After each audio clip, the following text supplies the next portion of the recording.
Καλησπέρα, καλησπέρα. Να ευχηθώ καλή Σαρακοστή σε όλους μας.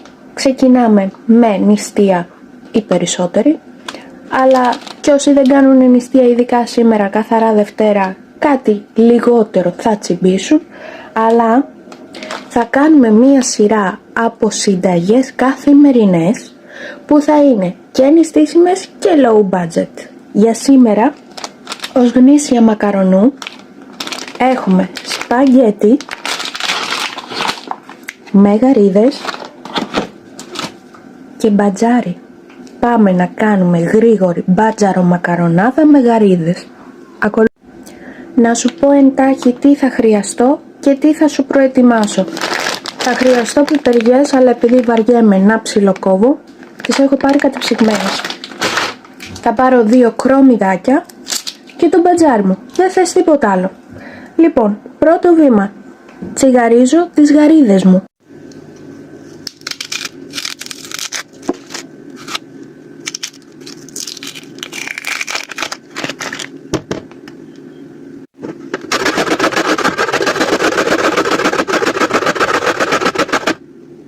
Ένα μπατζάρι μου βγαίνει σχεδόν μία ολόκληρη κούπα, οπότε βγάζει γύρω στις 4 μερίδες μακαρονάδα. Αρκετά τίμιο μπορώ να πω, εμπιστεύσουμε. Όσο ψιλοκόβω το κρεμμυδάκι, μου ήρθε τώρα μία παιδική ανάμνηση. Αυτό το φαγητό συνήθως μας το φτιάχνε η μαμά μου κάθε Τετάρτη Παρασκευή που νηστεύαμε. Και εγώ με τις αδερφές μου, κάθε φορά που τρώγαμε μπάτζαρο μακαρονάδα, είτε με γαρίδες είτε χωρίς γαρίδες, παίρναμε το μπατζάρι και βάζαμε κραγιόν όσο ήμασταν μικρές. Κοίτα.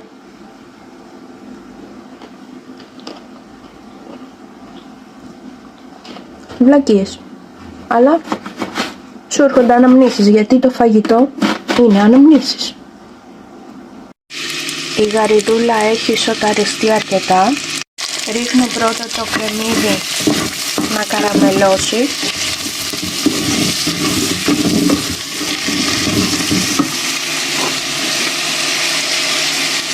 Το μπατζάρι.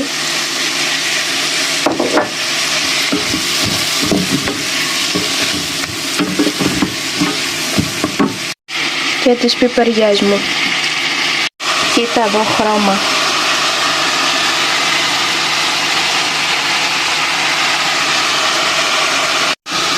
Ξεκινάμε.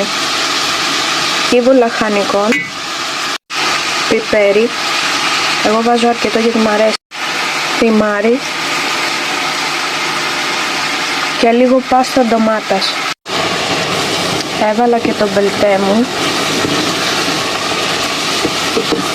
και σιγά σιγά δένει η σάλτσα, καραμελώνει, και έχω βάλει πίσω νερό για σπαγγέτι, αλλά δεν είναι πολύ ωραία και με λιγουίνι, και προσθέτω νερό για να δέσει η σάλτσα, να βράσουν όλα μαζί, ειδικά το μπατζάρι να μην έχει τη γεύση σαν πατάτα,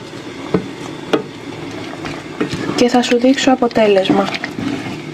Τα μακαρόνια μου πάνε για σοτάρι, και να σου δώσω μια συμβουλή, ειδικά τώρα που θα χρειάζεσαι, ρε παιδί μου, και καλά τις λιγούρες σου. Όταν θα σοτάρεις μακαρόνια, ρίξε λίγο κανέλα, σου ανεβάζουν το γλυκαιμικό σου δείκτη, οπότε δεν θα νιώθεις τόσο ατονία. Έτοιμη η μακαρονάδα. Τη βλέπεις τη γαρίδα? Έχει γίνει ολόιδια με το μπατζάρι. Και το μακαρόνι έχει ξεκινήσει και βάφεται σαν το μπατζάρι. Και πάμε για δοκιμή. Πάμε. Πρώτα απ' όλα να σου αποδείξω αυτό που σου έλεγα, ότι βάφαμε μικρά τα χείλη μας με μπατζάρι και βλακίες. Πω, έχει γεύση όπως η χταποδομακαρονάδα. Κοίτα εδώ. Κοίτα εδώ. Φτιάξ' το.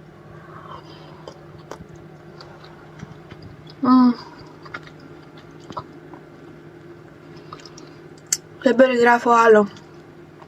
Μα την αλήθεια. Αυτή ήταν, παιδιά, η συνταγή. Καλή μας Σαρακοστή. Καλές νηστείες. Και πολλές και ωραίες συνταγές. Αυτά.